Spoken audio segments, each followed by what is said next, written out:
여보, 우리 엄마 생일 선물 준비했어? 혹시 잊어버리고 있던 건 아니지? 아니, 잊어버리고 있진 않았는데 생신 선물을 따로 준비한 건 없지. 내가 당신한테 선물 뭐 사냐고 몇 번이나 물어봤잖아. 대답을 해줘야 사러 가던지 말던지 할 거 아냐? 뭐, 그럼 아직도 준비를 안 했다는 소리야? 이번 주말에 엄마 생신인데 며칠 안 남았잖아.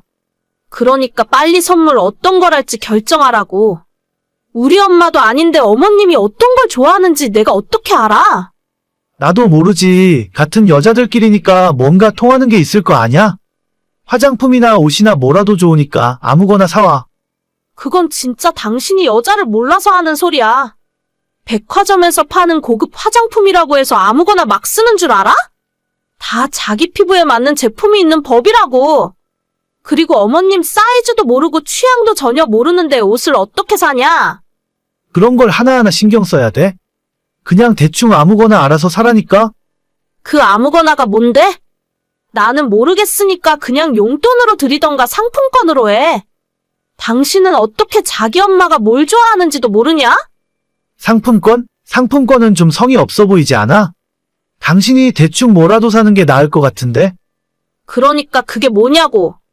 어머님이 뭘 좋아하시는지 내가 어떻게 알아? 최소한 당신이 어머님한테 물어보고 나서 나한테 이야기라도 해주던가. 생일 선물을 미리 물어보고 사는 사람이 어디 있냐? 그냥 대충 장모님이 좋아하시는 걸로 사면 비슷하겠지. 뭐가 됐건 아무거나 사. 저번에 우리 신혼여행 갔다 왔을 때도 어머님 화장품 아무거나 사래서 사왔는데 그때 엄청 실망하고 마음에 안 들어 하셨던 거 기억 안 나? 나보고 센스 없다고 하셨잖아. 그랬나? 나는 왜 기억이 안 나지? 친정엄마한테 선물한 것보다 어머님한테 선물한 화장품이 훨씬 비싼 거였어. 그래도 자기 마음에 안 드니까 싫다고 하시잖아. 나보고 대충 아무거나 골랐다가 또 그때처럼 센스 없다는 소리나 들으라고? 우리 엄마가 그때는 말실수했던 거지. 그냥 아무거나 사와도 돼. 아, 몰라.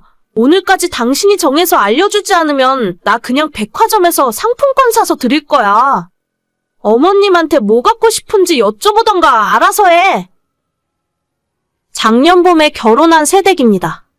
결혼한 지 얼마 되진 않았지만 남편이랑 시어머니 사이에서 정말 스트레스 많이 받고 있어요. 제가 29, 남편이 31살인데 아직 나이가 적어서 그런가 엄마 품에서 제대로 독립을 하지 못한 것 같습니다.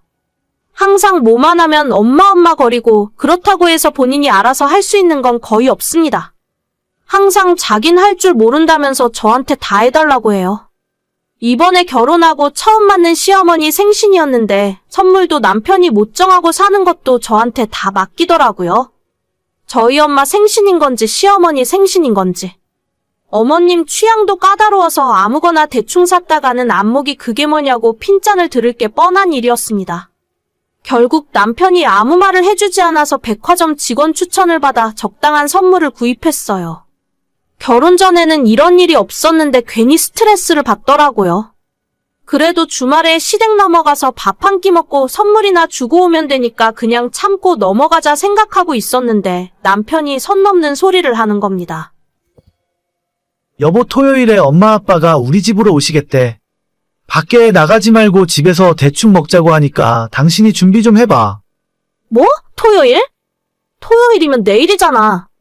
아니, 원래 어머님 댁 근처에 한우집 예약해 놓은 거 아니었어? 아, 그러려고 했었는데. 엄마가 뭐하러 굳이 나가서 사 먹냐면서 그냥 집에서 대충 해서 먹자 하던데? 그럼 어머님 댁에서 하던가 왜 우리 집으로 오시는 건데? 음식 준비 하나부터 10까지 전부 내가 해야 하잖아. 집도 안 치워서 더러운데? 당신이 우리 엄마 생일상 좀 차려주면 되겠다. 뭐 많이 준비할 것도 없어. 우리 엄마 대충 해줘도 잘 드시거든. 미역국이나 끓이고 잡채랑 갈비찜 정도만 할래? 음식 부족하면 나머지는 내가 알아서 배달시키면 되니까. 뭐? 대충 준비해? 갈비찜이랑 잡채를 대충 준비할 수 있는 거야? 아, 난 못해. 며칠 전에 이야기한 것도 아니고 내일이 토요일인데 갑자기 이러면 나보고 어떻게 하라는 거야? 다들 그냥 그렇게 대충 하는 거 아닌가? 원래 결혼하면 며느리가 시어머니한테 생일상도 차려주고 한다던데. 그게 별로 어려운 일도 아니잖아. 어려운 일이건 안 어려운 일이건 이렇게 하는 건 나한테 예의가 아니지. 어머님이 집으로 오겠다고 하셔도 당신이 말렸어야 하는 거 아니야? 그냥 우리 집으로 오시면 나야 편한 거지. 쓸데없이 운전하고 왔다 갔다 안 해도 되는 거고. 집에서 밥 먹으면 술도 마음 놓고 마실 수 있어서 편하잖아. 와, 진짜 어떻게 인간이 이 정도로 이기적이냐? 난 몰라. 진짜 이제 와서 나보고 뭘 어떻게 하라고. 하루 만에 대청소하고 장 봐서 음식 만드는 거 난 못해. 그리고 뭐가 어쩌고 어째? 잡채에다가 갈비찜? 어이가 없을라니까 진짜. 왜? 그래도 생일상인데 그 정도는 준비해야 하는 거 아니야? 너 작년 연말에 친정엄마 생신날에 뭐 했는데? 너는 뭐 했냐고? 연말이라 야근하고 바빠서 피곤하다며? 피곤해서 못 가니까 용돈 드리라고 10만 원 준 게 전부잖아. 야, 나도 그 10만 원 그대로 돌려줄게. 너가 그 돈으로 장 봐다가 잡채도 만들고 갈비찜도 만들고 미역국도 끓이고 다 해라. 아, 왜 또 성질이야? 그게 그거랑 같은 일이야? 사위가 하는 일이랑 며느리가 하는 일이 다른 거지. 너는 벌써부터 그런 식으로 하면 나중에 후회할걸? 후회? 무슨 후회를 하는데? 내가 후회할 일이 뭐가 있어? 어디 한번 말을 해봐. 됐다. 내가 말을 말아야지. 그럼 장은 내가 볼 테니까 당신이 음식만 좀 해줘. 뭐 사면 되는데? 미역이랑 갈비랑 또 뭐 필요하지? 알아서 하세요. 나 지금 당신 통장으로 10만 원 보냈거든? 어머님 선물 산 거는 안방에 있는 쇼핑백 안에 있으니까 알아서 잘 드리고. 나는 오늘 퇴근하면 주말 내내 우리 엄마 집에 가 있을게. 뭐, 어딜 간다고? 집에 안 들어오겠다는 소리야? 응, 그냥 우리 엄마 집에서 푹 쉬다가 갈 거야. 어머님 생신은 당신이 알아서 잘해봐. 요즘 유튜브에 검색하면 미역국 만드는 방법도 있고 갈비찜에 잡채에 없는 게 없거든. 알아서 음식 만들어서 어머님 아버님이랑 생신 파티도 잘해봐. 여보 진짜 1억이야?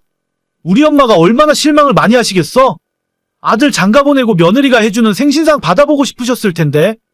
그런 이야기를 뻔뻔하게 하려면 당신이 최소한 우리 엄마 생신 때 직접 찾아뵙고 축하한다는 말이라도 했어야 하는 거 아니냐? 아, 몰라. 더 이상 이런 일로 말싸움 하고 싶지도 않다. 아무튼 나는 주말 내내 집에 안 들어갈 거니까 어머님 생신상 잘 차려드려. 진짜야? 농담하는 거지? 너가 이러면 내가 엄마한테 뭐라고 말을 해? 다른 날도 아니고 엄마 생신이잖아. 그건 당신이 알아서 할 문제지. 내 생일도 아니고 우리 엄마 생신도 아닌데. 아무튼 잘해봐. 음식 만드는 거 생각보다 별로 어렵진 않을 거야. 모르는 거 있으면 어머님한테 물어보면서 같이 하면 좋겠네. 아마 어머님도 내가 해드리는 것보다 사랑하는 아들이 만들어주는 밥상을 더 좋아하시지 않을까? 야, 너 진짜 너무하는 거 아니야? 남편이 뭐라고 하던가 말던가 저는 정말 주말 내내 친정에서 부모님과 함께 보냈습니다. 같이 맛있는 것도 먹고 부모님 모시고 영화도 보러 가고 오랜만에 정말 즐거운 시간을 보냈네요. 중간에 남편이 몇 번 전화를 하긴 했었는데 전부 받지 않았어요. 주말이 지나고 일요일 저녁에 집으로 돌아와 보니 남편이 잔뜩 삐졌는지 저랑 말도 섞지 않으려 하더라고요. 그래서 지금까지 남편한테 밥도 안 주는 중이에요. 저래봤자 자기만 손해지 제가 무서워할 줄 아나요? 그냥 자기 엄마랑 평생 살지 저랑은 왜 결혼했는지 모르겠어요. 오늘은 남편이 미안하다며 앞으론 집에서 시부모 생신 안 하겠다고 하는데 그게 문제가 아니라 저한테 상의도 없이 자기 맘대로 결정해버리는 게 마음에 안 드는 건데 이 인간을 어디서부터 가르쳐야 할지 속이 터집니다. 성은아, 아무래도 아빠가 많이 안 좋은 것 같아. 병원에서 자꾸 마음의 준비를 하라는데 엄마는 어쩌면 좋니? 엄마, 너무 걱정하지 마. 나 일단 회사에 이야기하고 내려갈 준비하고 있으니까 조금만 기다려. 오빠는 병원에 도착했어? 성은은 아까 아침에 왔지. 아빠가 우리 딸 보고 싶어 하셔. 빨리 내려와. 알겠어. 지금 바로 내려갈게요. 아빠 괜찮을 거니까 엄마도 너무 이상한 생각하지 말고 오빠랑 같이 기다리고 있어. 그래, 빨리 내려와. 작년 봄에 있었던 일이에요. 멀쩡하던 아빠가 몸살 기운이 있다고 하더니 갑자기 열이 펄펄 나더라고요. 그때 당시에 동네 병원에도 마음 놓고 다닐 수 없는 상황이라서 경과를 조금 지켜보다가 도저히 안 될 것 같아서 119에 신고하고 한밤중 응급실로 실려가셨죠. 별일 없이 금방 퇴원하실 줄 알았는데 주말마다 등산 다니고 아침에 조기 축구까지 하시던 그렇게 건강한 저희 아빠가 이틀 만에 병원에서 돌아가셨습니다. 병원에서도 많은 우여곡절이 있었고 당시에 면회도 제대로 못하게 하는 바람에 하마터면 저희 아빠가는 마지막에 인사도 제대로 못할 뻔했어요. 제가 결혼해서 애 낳고 손주가 대학 졸업하고 결혼하는 것까지 다 보실 줄 알았는데 한순간에 아빠가 돌아가시는 바람에 우리 가족에게 그 충격은 말로 다 설명도 못할 지경이었죠. 슬프고 경황도 없어서 어떻게 해야 좋을지도 모르겠더라고요. 저는 인간관계를 좁고 깊게 하는 편이라서 친구도 많지 않은데 저희 아빠의 부고 소식을 회사에 알리고 학창시절부터 알고 지내온 가장 친한 친구 3명에게 알린 것이 전부였어요. 그 당시에 사람 모이는 곳에 가는 것이 쉬운 일은 아니었고 특히나 병원 장례식장은 정말 한 번 더 생각하게 만드는 곳이었죠. 셋 중에 한 친구는 결혼을 해서 뱃속에 아이가 있는 상황이라 마음은 찾아가서 옆에 있어주고 싶은데 도저히 그럴 수 없을 것 같다고 미안하다며 전화가 오더라고요. 저는 친구가 전화해준 것만으로도 고마웠고 아직도 그때 전화해서 미안하다며 위로해주고 같이 울어준 친구에게 감사하는 마음을 갖고 있습니다. 그리고 한 친구는 직장 때문에 먼 곳에 살고 있지만 제 연락 받자마자 3시간 만에 장례식장까지 와주었고 꼬박 하루 동안 제 옆에 있으면서 좋은 이야기도 많이 해주고 위로를 해주더라고요. 친구 셋 중에 2사람은 지금도 자주 만날 정도로 친하게 지내는데 한 친구는 분명히 저희 아버지 부고 소식을 듣고도 장례식장에 찾아오지도 않고 못 오면 못 온다고 전화 한 통 하지 않았습니다. 당시에는 너무 정신이 없어서 몰랐는데 나중에 다 정리하고 보니 조의금조차 보내지도 않았더군요. 친하다고 믿었던 친구에게 배신감이 들었고 시간이 지나 상황이 다 끝난 후에도 왠지 제가 먼저 연락하기가 뻘쭘해서 최근까지도 서로 연락을 하지 않고 지냈어요. 그런데 얼마 전 연락 끊긴 지 1년도 넘은 친구가 갑자기 제게 먼저 연락을 해오는 것이 아니겠습니까? 성은아, 그동안 잘 지냈어? 오랜만이네. 나는 너가 우리 친구들 사이에서 아무 소식도 없길래 앞으로 우리들이랑은 연락 안 하고 살 줄 알았어. 미안. 내가 그때는 좀 사정이 있었어. 아버님 일은 들었는데 정말 안타깝게 됐다. 이제는 좀 괜찮아?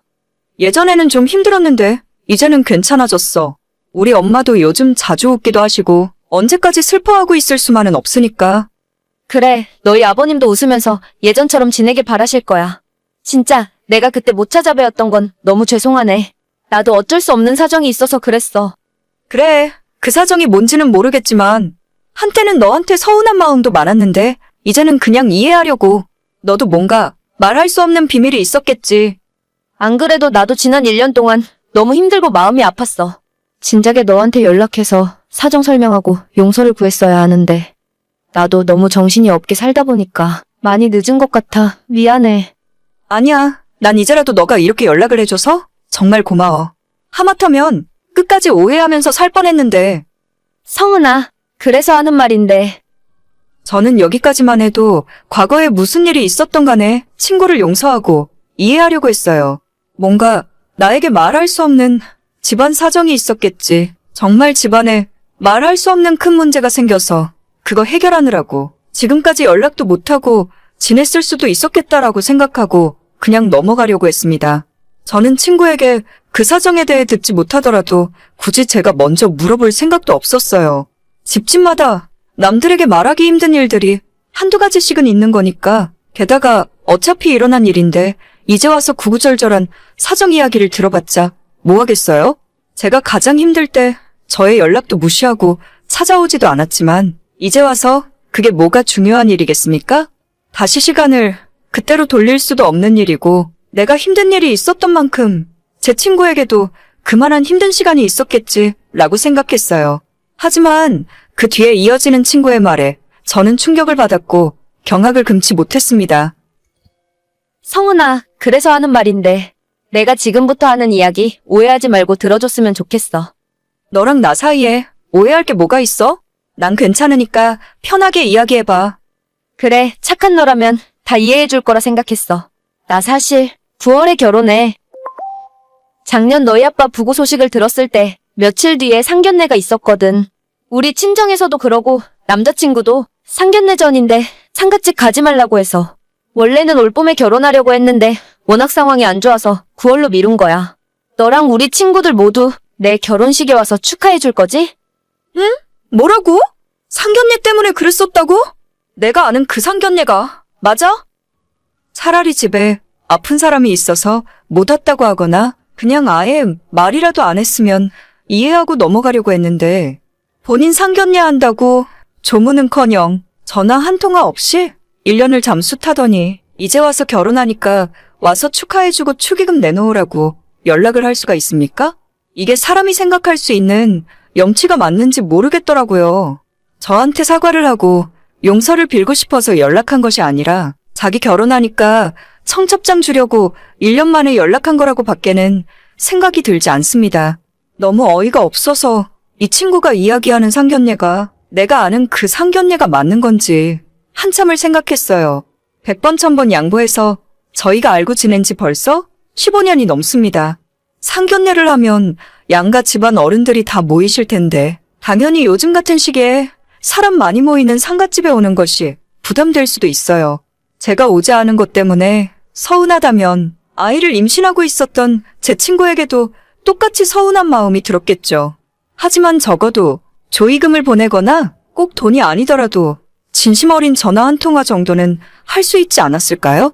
1년 동안 친구들 모두에게 연락도 다 끊고 잠수 타고 지내놓고 이제 와서 자기 결혼하니까 와서 들러리서고 박수치고 축의금이나 내라고요? 너 진짜 좀 웃긴다. 지금까지 우리들한테 문자 한 통 없다가 이제 와서 결혼한다고 청첩장 보내는 거야? 너가 오라고 하면 우리가 무조건 가야 하는 거니? 아니, 난 꼭 청첩장 때문에 연락한 게 아니라 나도 너한테 지난 1년 동안 미안한 마음을 갖고 살았어. 사과를 하고 싶었는데 시간이 지나니까 점점 더 하기 힘들어지더라. 이렇게라도 사과하고 용서받고 다시 너희들이랑 예전처럼 지내고 싶어서 연락한 거야.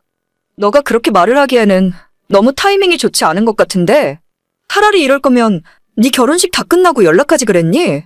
이제 와서 결혼 한두 달 남겨놓고 미안하다 사과하면 내가 웃으면서 너 결혼식 가서 축하해줄 수 있을 거라 생각했어? 왜 자꾸 나를 나쁜 사람 만들려고 그래? 나도 그동안 얼마나 힘들었는데. 글쎄? 난 모르겠다. 너가 얼마나 힘들었는지는 몰라도 나는 도저히 이해를 못하겠어. 다른 친구들은 모르겠지만 나는 네 결혼식 못 갈 것 같아. 앞으로도 나한테 연락 안 해줬으면 좋겠다. 겨우 그런 일 가지고 아직까지 삐져 있는 거야? 너도 진짜 예지간이 속 좁다. 그렇게 깐깐하게 굴면 나중에 너 결혼식 때 누가 가겠니? 적어도 너는 내 결혼식에 안 부를 테니까 걱정하지 마. 너한테 더 이상 할 말 없으니까 연락 그만하자. 내가 할 소리야. 내가 그 이후 나머지 친구들에게 별말은 하지 않았지만 전부 그 친구의 청첩장을 거절했다 하더라고요. 다른 사람 경조사에 안면물수 잠수 타놓고 자기 결혼한다고 축하해달라는 사람과 제가 어떻게 앞으로도 친구로 지낼 수 있겠습니까? 계속 알고 지내봐야 본인이 힘들고 필요할 때만 연락할 것 같아서 제가 먼저 손절하려고요. 원체 제가 사람 조심스럽게 사귀고 주변의 친구들이 많지 않은 사람이라지만 저런 인간은 제 인생에서 필요 없을 것 같아요. 좋은 사람들만 만나고 좋은 이야기만 하기에도 인생 짧고 언제 어떤 일이 일어날지 모르는데 쓸데없는 인간관계로 에너지 낭비하고 스트레스 받고 싶지 않네요. 그래도 아직 좋은 친구가 둘이나 있어서 마음 든든하고 행복합니다. 조만간 친구들 불러서 맛있는 밥이라도 한번 사줘야겠어요. 오늘의 사연은 여기까지입니다. 구독과 좋아요, 알림 설정은 많은 힘이 됩니다. 다들 행복하시고 좋은 하루 되세요.